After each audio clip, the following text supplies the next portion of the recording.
early, but that's okay. Uh, we're going to go ahead and get started. But before we do, I've asked Dennis if he would to lead us in a word of prayer, and then Russ will come up and then speak for us. Dennis.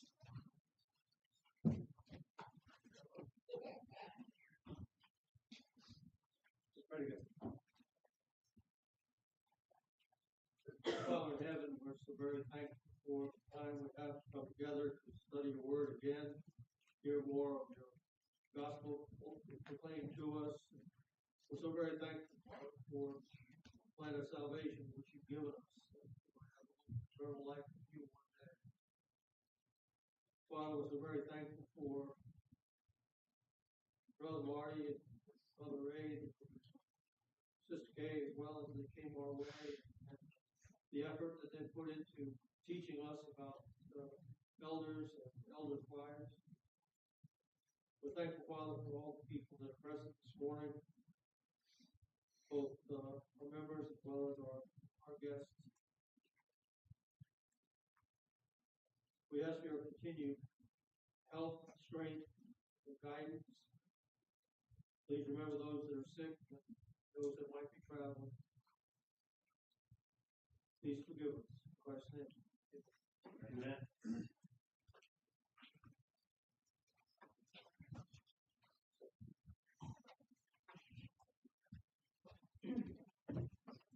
Well, this has been great for us. We got here kind of midday on Wednesday. We're able to worship with you that night. I mentioned that on Friday. We don't often get a chance to kind of meet the group early and just be with you and whatever you normally do on an occasion like that. That was really very special to us. But a lot of thanks for the way that you've listened and welcomed us. It's been great to be in the home with David and Heidi and Kevin and Connie and, of course, the 4 girls. It's been just a wonderful thing. It was great to be with you at the potluck. Everybody who participated feeding me, I appreciate that very much. Now, this has been a good time, and we got some important things to talk about this morning. One thing I might not have stressed along the way is I've learned whenever we go and we do one of these sessions that I'm going to stress to the men and to the church, this is the role of elders. This is what elders should be doing. It's a serious work. It's a valuable, important work. But of course, I am an elder, and so I come back home with a sense of guilt of all the things I talked about that need to be done, and think again about how well am I doing that. And so these are good occasions for me. They force me to kind of look into the mirror and see, are you doing the work that you're talking about? And I'm grateful to you for the workshop yesterday was wonderful. The comments that the men made were helpful to us as well as I think to one another. I'm sure that you got as much out of your comments to each other as you really got from the two of us. One other thing that occurs to me before we get started is, this is my judgment, but I think you have a wonderful opportunity here. You have a degree of unity and a singleness of purpose that you need to carry forward. And if you can maintain it, you've got good men working with you, you've got an area that seems to be open, at least to some studies and things.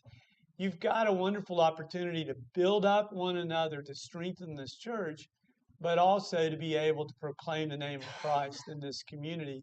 And I'll be praying that you'll be able to kind of fulfill the opportunity that you have right there in front of you. And I hope that some of what we've done this week has been helpful to you. This is a lesson, I guess in many ways, it's like looking down the road toward the future and thinking about what is it that a church can do that would help men want to serve as elders. And for those younger men even that are among them, that they would, over a period of time, would be more prepared to actually serve as elders. You know, sometimes we talk about it'd be a good thing if the young man made it his goal to become an elder one day. And I don't know, sometimes I think that almost sounds a little unrealistic to me. We're talking to a young man who's not even married yet, and I'm not sure that's really the goal at the moment he needs to be thinking about. Maybe he needs to be thinking more about how much he's going to follow Christ, the things that he's going to do. But somewhere along the line, it may be important for him to begin to think about it, to see himself potentially as an elder. But we see it sometimes as solely kind of his responsibility, right? But it's not. I think it's all of ours.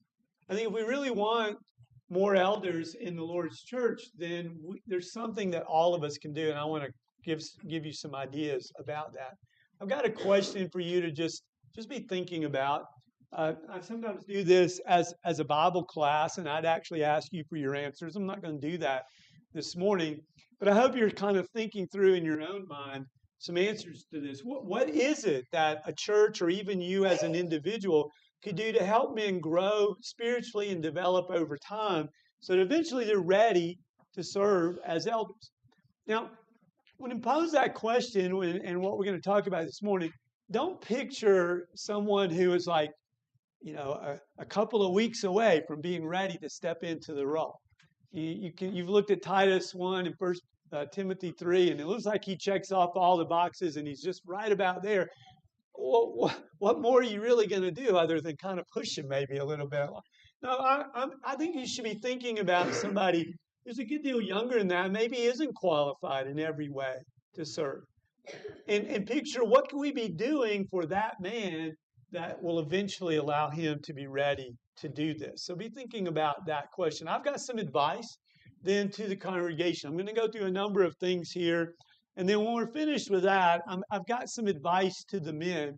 And I'll just tip you off if you were in the workshop yesterday. Some of this is going to be repetitious, not all of it, but a fair amount is. But it might be good even for those the women and others who were not part of the workshop to hear some of these things and to know some of what we talked about even yesterday. Here's the first piece of advice that I would give to all of you is you need to develop a spirit of humility and submission. And I'm talking about kind of just the general spirit of the whole church. And if everybody here has a spirit of humility and submission, it's going to make it so much easier for somebody to be ready one day to serve. Look at this passage. It's actually out of 1 Peter chapter 5. 1 Peter 5 and verse 5. And if you remember, as we've been going through our discussion about elders, that's one of those chapters in which there is a discussion to elders. Peter writes to them and says, as a fellow elder, he is addressing the elders through the first 4 verses or so.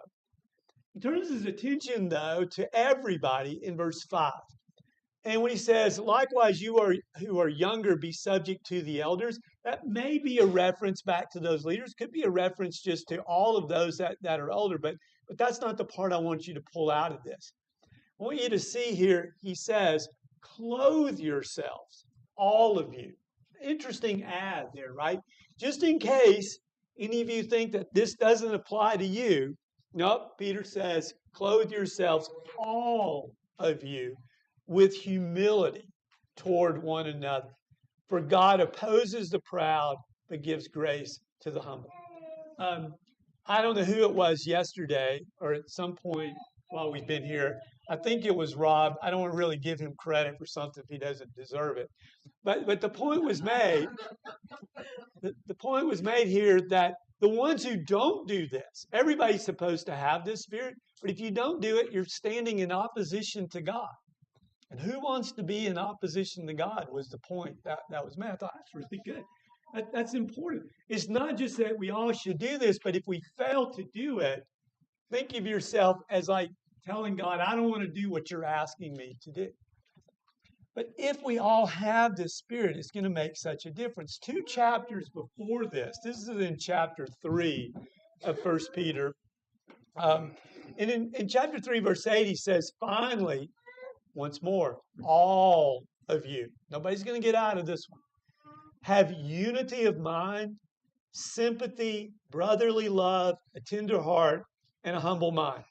Do not repay evil for evil or reviling for reviling, but on the contrary, bless, for this you were called, that you may obtain a blessing. And really, as you look at that, you can see it's more than just simply the spirit of humility and submission. I think that's embedded in this. He says that. But it's also this idea of having unity of mind. We're trying to think alongside of one another with one mind. And when we're harmed, when somebody does us wrong, well, we're not pushing to get our way or to get back at the other person. This idea of not repaying evil for evil or reviling for reviling, we're forgiving people. We're people who want to be able to get along with one another with this spirit of humility and submission. Now, just think for a moment.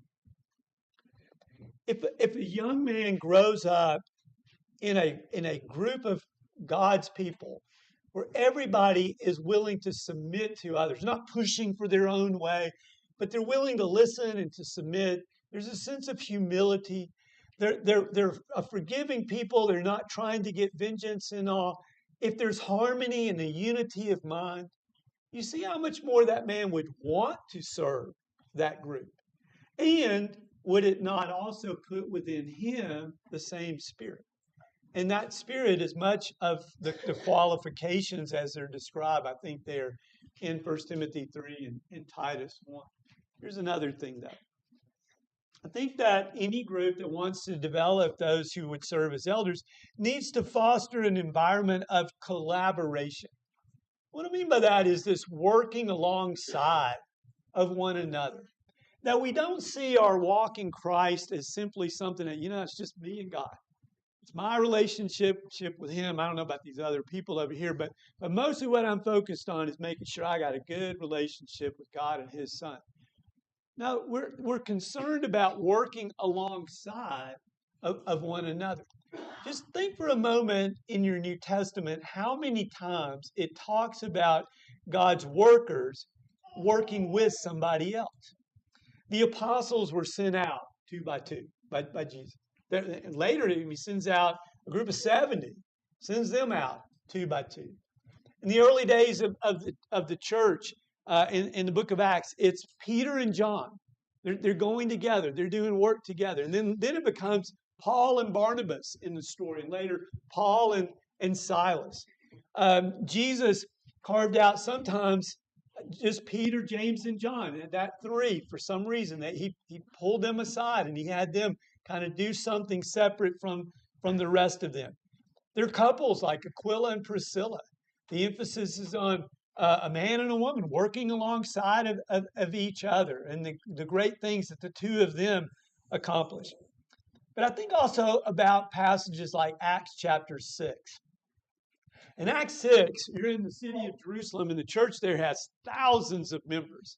And they've got that issue, of course, with the widows who aren't being served, and the apostles realize that they keep trying to do what they've been doing. It's just not going to work. We need other men to step in and to do this.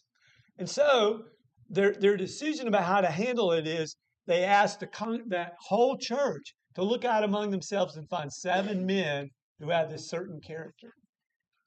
Well, you got to be able to work alongside of each other for thousands to come up with 7 names that are going to be the ones who are going to do the work. And then once they found those 7 men, it says that the apostles appointed them over that work, but it didn't say who was in charge. Go back and look at those names and I'll just list them.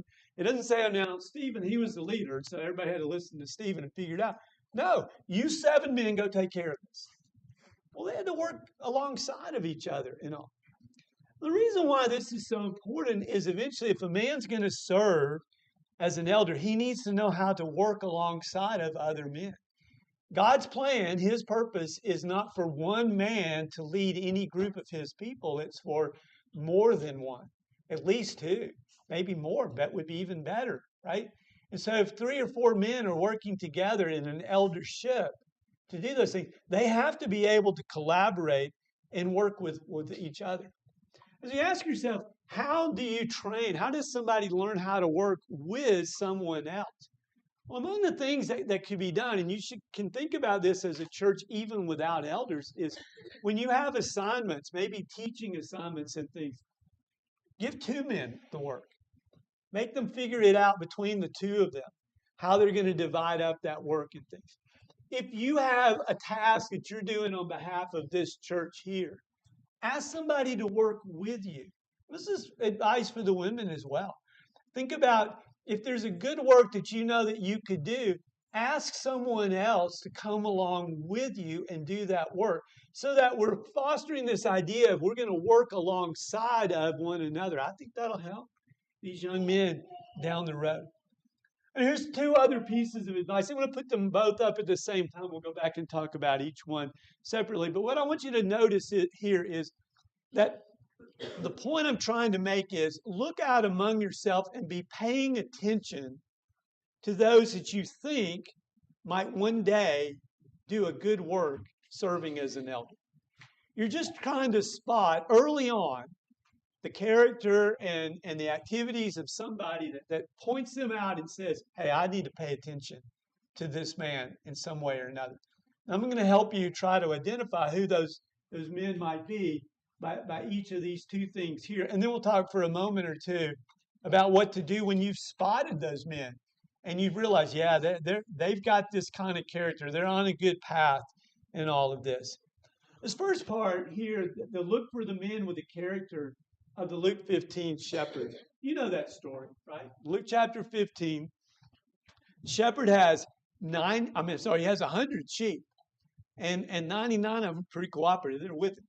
But one sheep has wandered away. And what does he do? Well, of course, he goes off looking for that sheep. You know that in the story. And when he finally finds him, he's rejoicing and excited about it. I think you need to be thinking about those who have that kind of heart. The kind of heart that when somebody drifts away, it's important to them. They want to go find them. One way to identify them is to just think about this. If you can imagine, what if you were to begin this week to kind of drift away from God? You know, maybe something discouraging has happened in life and there's some questions, you just don't know how to answer them or whatever. And you're not showing up here as often as you did before. You're leaving sooner when you are here. It becomes clearer and clearer to people that you're struggling spiritually in some way, and then you're just gone and you're not here. If that were to happen to you, who do you know, no questions asked, is going to show up at your door looking for you, calling you constantly, texting you, trying to find you, maybe even showing up where you work to find out what's going on, what's happening to you. Someone who would do that, make that effort, I think has this heart and character of this shepherd that's there in Luke chapter 15. But I think there's another way to answer this question too.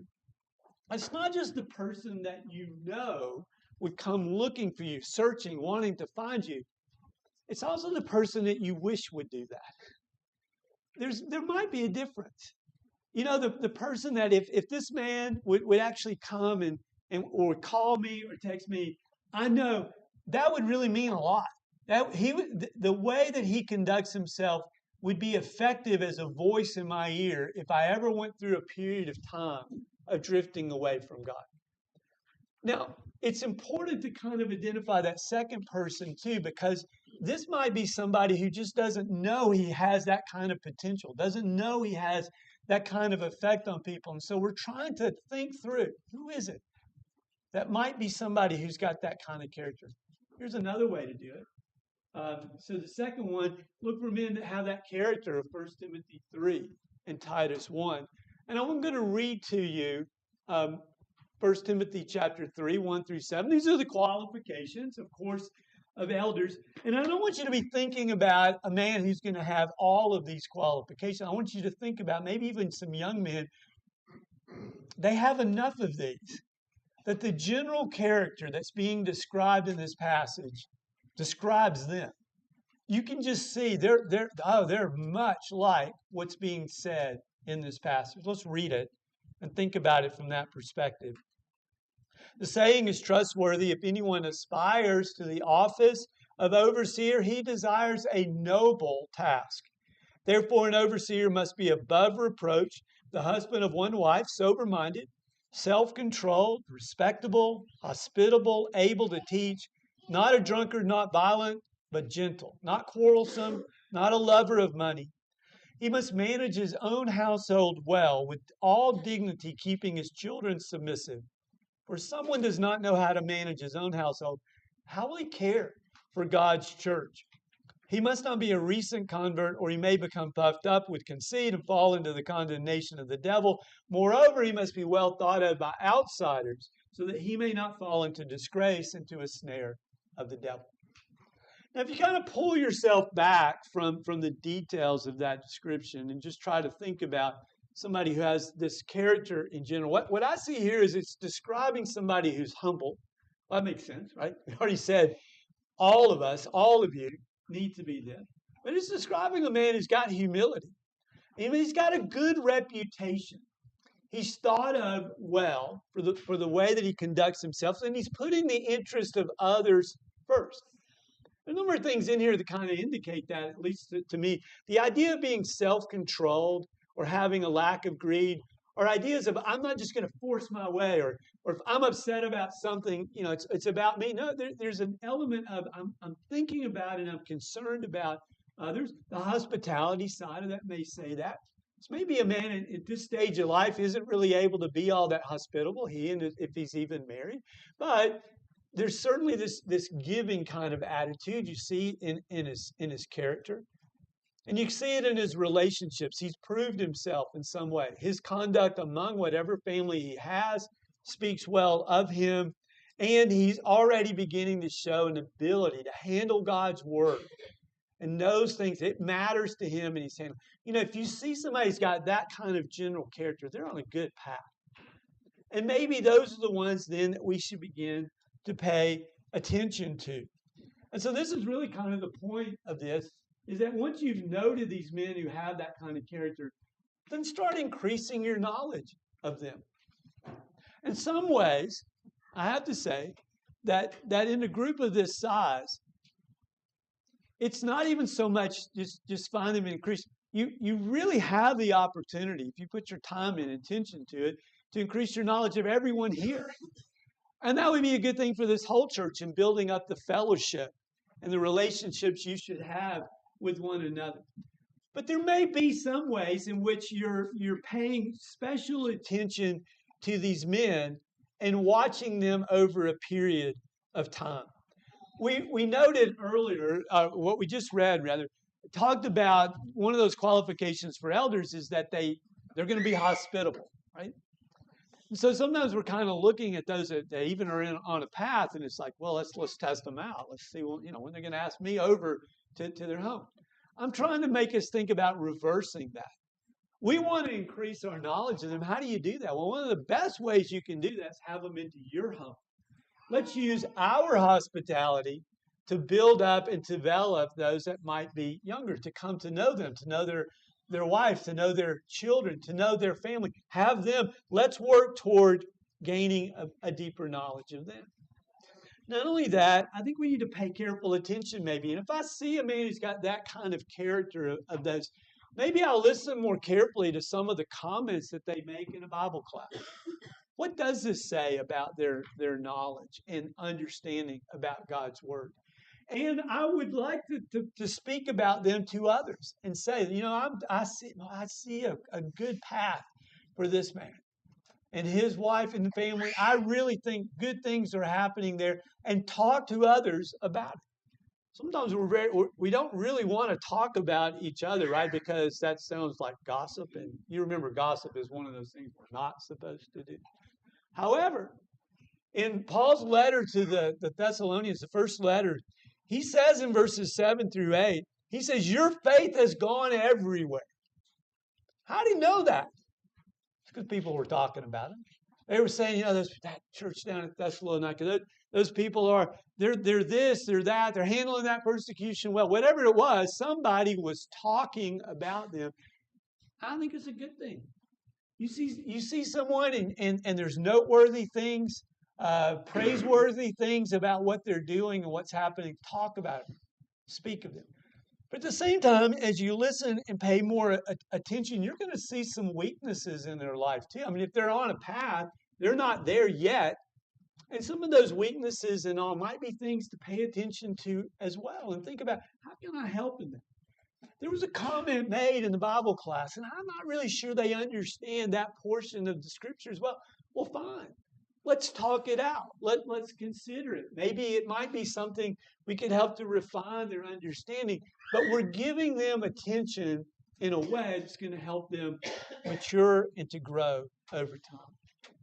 And here's another thing. Help them to be good husbands and fathers. Help their wives to be good mothers and good wives.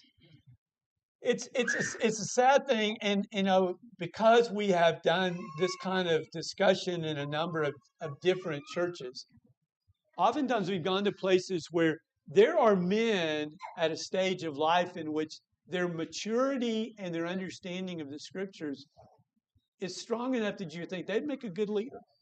They would be very helpful to guide this church and help it.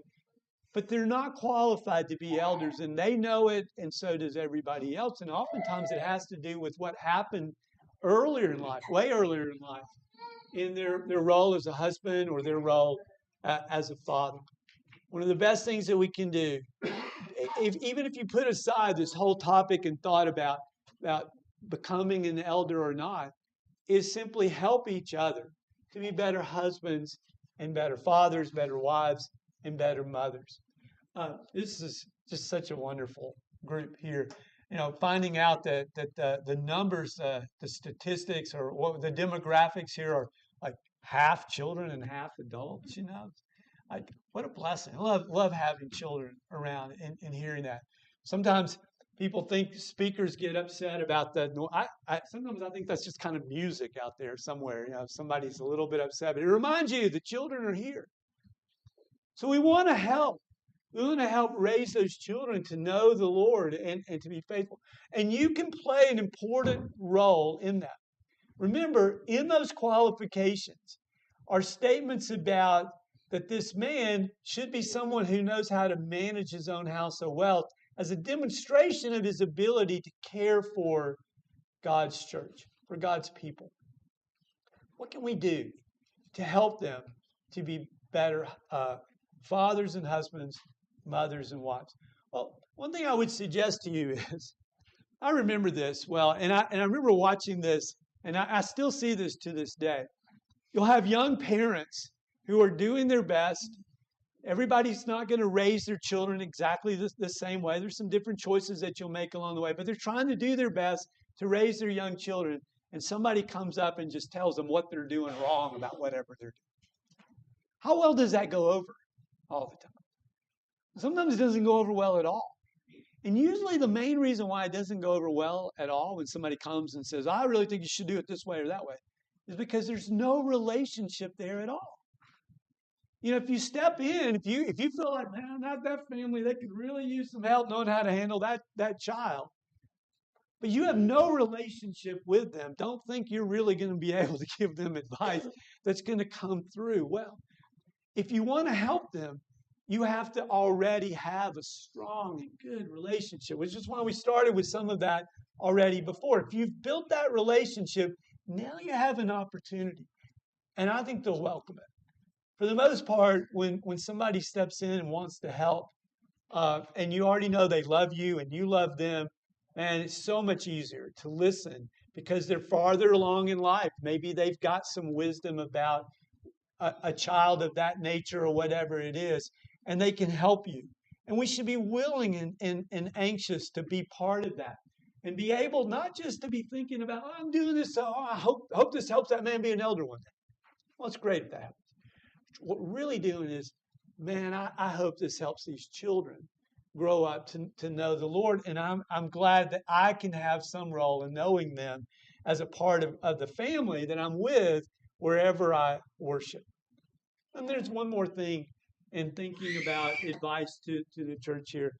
I think when you've identified men like this, when you see this, and as you think about the possibility maybe of having elders here in this church, I think you should go to some of those men that you see as potentially either ready to serve as elders or it's on down the road for them, and you see that into their future. I've mentioned to you that I've been an elder now for 18 years. But 20 years ago, so this is 2 years before I was appointed as an elder, we were having an elder selection process. I guess that's the phrase for it. We were trying to find more elders at Embry Hills We Worship in Atlanta. And just end of that story is we were unsuccessful. Okay, we didn't appoint any new elders that time. And I knew I would not be appointed as an elder. I was very confident. I was very right about it too. But it wasn't even really in my mind to be thinking about that. That was not something that was going to happen to me at that moment. But one evening, while we were still going through this, one of our sisters came to me in the parking lot. And if you knew her well, you'd understand. She had tears in her eyes. She's very emotional at different times. And she just said, Russ, you're the only man I see right now that I think is qualified and ready to serve as an elder. And I took a deep breath because I didn't see myself in that regard. And I was right at that time. That was not going to happen. But I'll tell you what that conversation did. Sobered me up. Because if she thought that, it's probably going to happen eventually on down the road. I didn't know it would happen as soon as 2 years, but I knew it was going to happen sometime. And what that meant was that I needed to be a little more serious about certain things. And I tell you, I didn't use that next 2 years as well, maybe as I could have, but I used it better than I would have if she had not had that conversation with me. And I think it's very important for us to spend time telling men and women what we see and what they're doing and the potential that we see in their ability to be even more useful in the kingdom. And I was grateful for that conversation. But I do have some advice for the men as well. And as I said, some of this is a little bit repetitious from yesterday. But I'd start with this point. I think you ought to desire the work. 1 Timothy 3 in verse 1 says, of those who aspire to the office, they desire a noble task. The New King James Version says, a good work. This is something noble. This is something good to do. And I think the hesitation we sometimes have with these passages, it sounds like a little bit of ambition, right? That you're trying to, I really want to be into that role. No, that's not the idea that's here. The idea here is of desiring the opportunity to serve other people. Remember, those who are greatest in the kingdom, in terms of leadership, are those that are the servants of all. And so it's a recognition of an opportunity to serve others and a desire, a willingness to do it if you have the opportunity to do so. And so I would encourage you to think carefully about that and about desiring to do that. We've tried to show the importance of this, and so I would also say that sometimes as we look out, we're thinking more of those kind of public leaders, those that are in front that we see. Pay attention also to those that maybe aren't necessarily serving in such a public way. But if the attention comes to you, I would stress it would be good to desire the work. I'll add 2 more things to that. If you can, try to stay. Try to stay here. And I realize that sometimes it's just an unrealistic idea. There are a lot of military families here. And I've been listening to some of your stories. Y'all have been to lots of places. It's amazing, where you've lived and the things that you've gotten to do. And this may be a temporary place and you're going to have to move on. But if you have some degree of control, it'd be great to stay here. Maybe it'll be more useful in God's kingdom somewhere else. That's a decision sometimes. But the more that can settle down and stay in a place and sink some roots, the better they'll be able to serve one day as elders. I was young. My kids, the oldest child was 17, the youngest was 12, and I became an elder. So I think of myself as being a young man. But Kay and I had worshiped at Embry Hills for 22 years when I became an elder. And so as young as I was, the one thing I did have to my advantage was I knew the heart and soul of that church. And I knew the stories of a lot of the members, the sheep that I needed to then serve. I knew them fairly well. having been there for that long. So if there's that opportunity, that would be a good thing. But here's another thing too, to just be careful about the commitments that we make. And I don't know how to fill in the blank here. When you or answer the question, when you come up to me later, you go, well, what commitments were you talking about there? I'm probably going to stumble through my words. Well, it kind of depends on the person, but some jobs are just more conducive to being an elder. In an interesting way, the job that I had was not that conducive in some respects, but in others was. Some jobs allow you to have a very set schedule. You show up at 8, you leave at 5, it's that way every day. And during that time period, you really can't have any association with the outside world. You're on the factory floor, you got to do just this job and nothing else. Okay.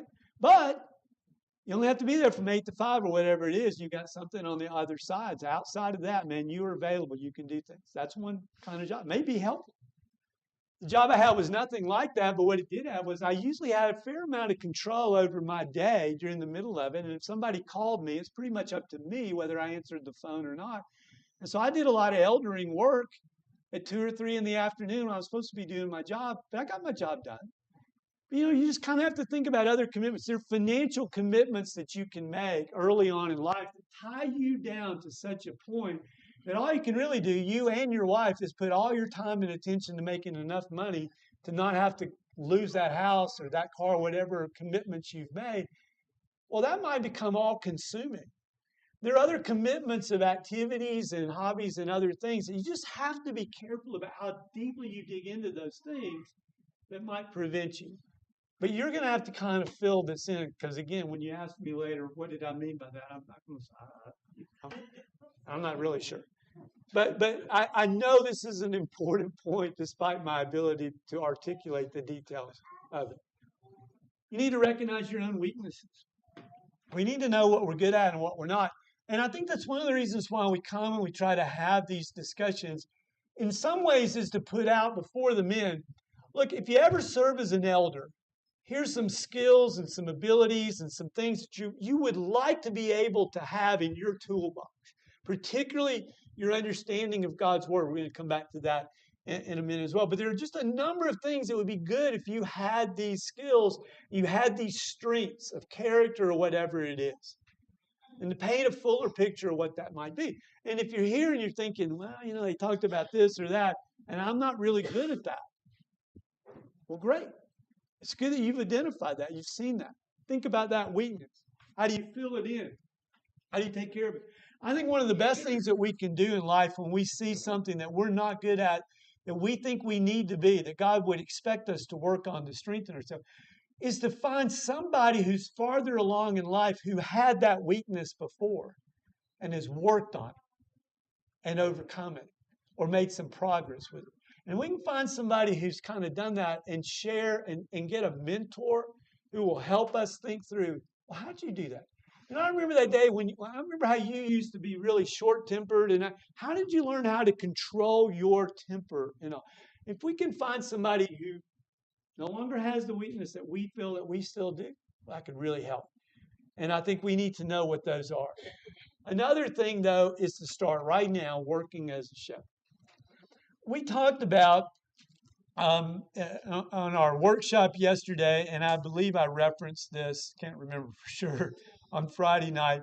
But Galatians chapter 6 in verse 1 is a description of those of you that are spiritual should be out paying attention to those who get trapped in sin and trying to restore such a one with a spirit of gentleness. But that's a responsibility of every one of us.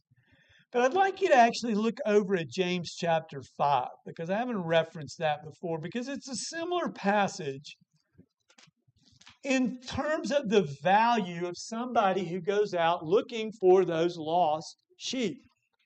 James chapter 5 and verse 19. Sorry if I said 9, it's verse 19. My brothers, if anyone among you wanders from the truth and someone brings him back, let him know that whoever brings back a sinner from his wandering will save his soul from death and will cover a multitude of sins. What strikes me about this passage, again, it's one of those passages I just think, wow, as an elder, this is my work, right? Somebody wanders from the truth, I need to go and try to bring them back. It sounds just like that shepherd, the 99, if one goes away, he's going to bring them back. But it doesn't address this to elders. It says, if someone brings him back, and whoever brings back a sinner. This matches up with Galatians 6, verses 1 and 2, bearing one another's burden. We're all responsible for this kind of work. And I think especially for a man who's one day going to be a shepherd, then he needs to be somebody working now and doing this kind of work. We shared with the men yesterday the story of one of our shepherds now, one of our elders, James. When we first went out and talked about these things to different churches, James was not an elder at that time. But we like to tell the story about the fact that James would say, I'm not an elder, but I'm a sheepdog. I'm gonna get all these sheep over to the elders. I'm watching after them, I'm taking care of them. What a great thought. Maybe you're not a shepherd, you can be a sheepdog. You can be one who's paying attention to the sheep and doing what you can now to keep them in line and following the Lord and helping and encouraging them. And a man who's going to serve one day as an elder, he's got to be doing that kind of work now. We'd encourage you to do that. Two other things to the men. I think you need to learn how to deliver hard news. Somewhere in life, you just got to come to know what it's like to sit down with somebody who needs to know the truth of their situation and tell them something that they don't really want to hear, but they need to hear. Because it really is the reality of where they are. I will say, I talked about, my job was good at some things and not good at others. I think this is one thing that really helped me. I was a manager, people, and sometimes I had to sit down with those that I was responsible for and tell them, if you keep doing what you're doing, you're not going to be here next year or next week, perhaps. If you really want to accomplish what you have in mind in this job, then you're going to have to make these changes. This is what's going to have to happen. And I didn't like doing that. Who likes delivering difficult news? But you can also do this in your family. We talked about the opportunity as a father, even as a husband, to do some of this. But I think particularly about fathers who ought to have those kinds of conversations with their sons and daughters. That sometimes they do things and they need to hear something that they don't want to hear.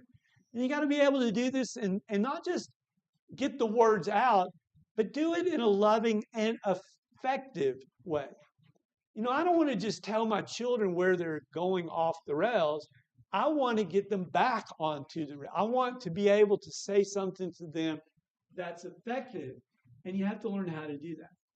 And I would say to fathers who have daughters, do not delegate all of this to your wife. Now, there's no question. There's some conversations that mothers and daughters have that mothers are just more effective in getting that message across. But if you let every hard conversation that your daughter needs to hear come from your wife, you're making a mistake. They need to hear it from their fathers.